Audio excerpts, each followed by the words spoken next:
BMP TV Professional Update. Uwaligani ndugu mtazamaji wa BMP TV Online, unasikiliza matangazo yetu moja kwa moja kutoka kuta nne za dunia, na hii ni taarifa kutoka DRC pamoja na Tanzania. Kwanza ni muktasari wa habari. Msamaha wa hukumu ya kifo kwa raia wa Marekani. Mazungumzo yanayotarajiwa kati ya serikali ya wahasi wa M23. Mgogoro wa kibinadamu mashariki mwa DRC. Marekebisho ya katiba yanayopendekezwa. Hatua za Umoja wa Mataifa na jumuiya ya kimataifa. Wazalendo ya wahasa wazee vijana kudumisha mafunzo ya Ramadhani. Unasikiliza matangazo yetu moja kwa moja kutoka kuta nne za dunia. Endelea kufurahi pamoja na BMP TV Online. Subscribe, pia like na kucomment. BMP TV Online inakuletea nakala zote kutoka kuta nne za dunia, na mimi ni SSD Mr. Orange. Kwanza tuanze na taarifa yenyewe. Habari kamili. Rais wa DRC Felix Tshisekedi amebadilisha hukumu za kifo za raia watatu wa Marekani waliopatikana na hatia ya kushiriki katika jaribio la mapinduzi mwaka uliopita. Sasa watatumikia kifungo cha maisha gerezani. Hatua hii inakuja wakati ambako DRC inatafuta msaada wa usalama kutoka Marekani katika kukabiliana na waasi mashariki mwa nchi. Serikali ya DRC na waasi wa M23 wanaungwa mkono na Rwanda wanapanga kufanya mazungumzo na moja kwa moja tarehe 9 Aprili 2025 huko Doha. Hii ni hatua muhimu kuelekea kumaliza mzozo wa muda mrefu mashariki mwa DRC. Waasi wa M23 wamekuwa wakidhibiti maeneo kadhaa, na mazungumzo haya yanatarajiwa kuleta suluhisho la amani. Mashirika ya kibinadamu pamoja na shirika la afya duniani WHO yanaendelea kushughulikia mgogoro mkubwa wa kibinadamu mashariki mwa DRC. Kuongezeka kwa ghasia kumesababisha vifo, majeruhi na uharibifu wa miundombinu ya afya, huku maelfu wakilazimika kuhama makazi yao. WHO inatoa msaada wa matibabu na vifaa muhimu kwa waathirika. Rais Tshisekedi ametangaza mipango ya kuunda tume ya kitaifa kwa ajili ya kuandaa katiba mpya, ingawa ameeleza kuwa mchakato huu unalenga kuboresha mifumo ya utawala. Upinzani umeelezea wasiwasi kuhusu uwezekano wa kubadilisha ukomo wa mihula ya urais.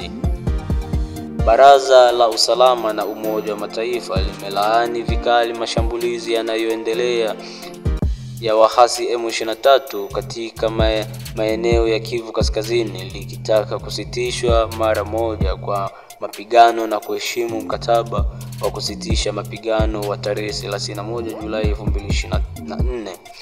Umoja wa Ulaya pia umeongeza vikwazo kwa watu na mashirika yanayohusika na ukiukwaji wa haki za binadamu na kuendelea mzozo nchini DRC.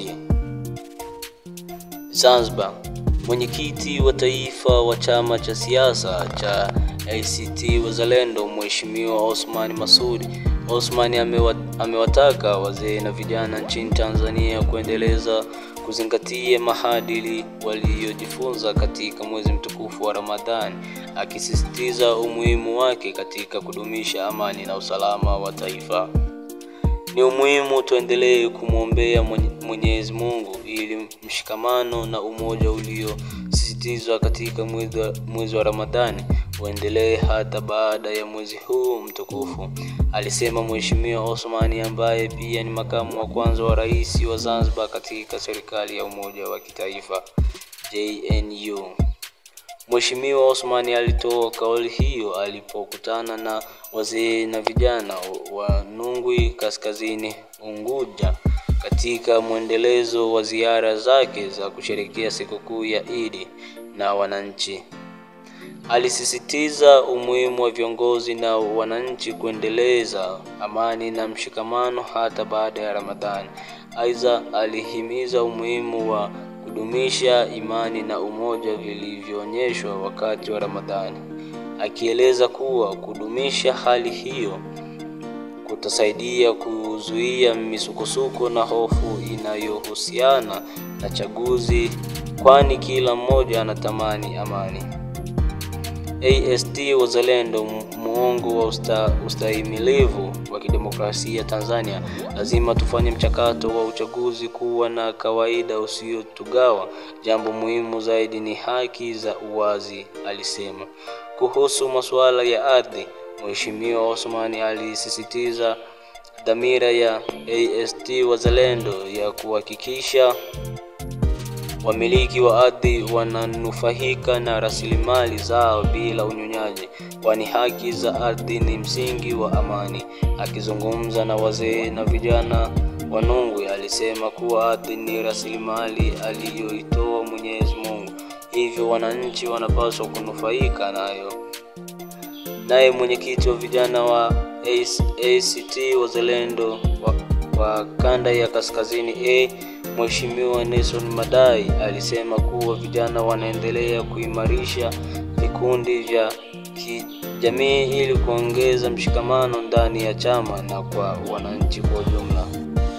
Alihakikisha kuwa vijana na wazee wanajiandaa kushiriki kwa amani katika uchaguzi mkuu ujao, na akatoa wito kwa mamlaka husika kuhakikisha haki inatendeka.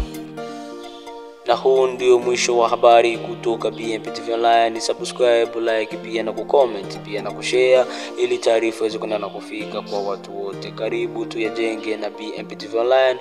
Msomaji wako ni Saturday Mr. Orange. Endelea kutufuatilia, yajayo yanafurahisha. Asante.